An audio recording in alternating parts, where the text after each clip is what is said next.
শুভ সকাল বন্ধুরা। এই দেখো, বৃহস্পতিবার মানেই একটা ঘুম থেকে উঠেই যেন মনে হয় কখন ঘর পরিষ্কার করে ঠাকুরের পুজো দেবো। তাই দেখো, সমস্ত কাজ সেরে সকালের টিফিনটা বানিয়ে রেখেছি, এখনও খেতে দিইনি তাদের। এই যে এখন পুজো দিয়ে তারপরে যাব। এই যে ঠাকুরের পুজো দিয়ে দিলাম, এখন যেন মনে হচ্ছে একটু শান্তি পেলাম সকাল থেকে, এই প্রথম। হ্যালো বন্ধুরা, এই দেখো আজকে সকাল সকাল কি রান্না করে নিয়েছি। দেখো, আজকে তো বৃহস্পতিবারে পুজো আসতে থাকে সকালবেলায় অনেকে, তাই জন্য দেখো আজকে আতপ চাল দিয়ে ফেনা ভাত বানিয়ে নিয়েছি।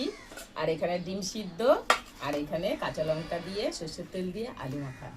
তোমরা কারা কারা ছোটবেলায় এটা খেয়ে স্কুলে যেতে অবশ্যই কমেন্ট করো তো। আমরা তো ছোটবেলায় গ্রামে ছিলাম, মামা বাড়িতে এইরকম রান্না হতো, আর এত এত আলু মাখা আর দেশি মুরগির ডিম এই নিয়ে আমরা খেয়ে চলে যেতাম, আর রুটি আর আলু ভাজা নিয়ে যেতাম টিফিন। আহা হা হা হা, এনে বাবু।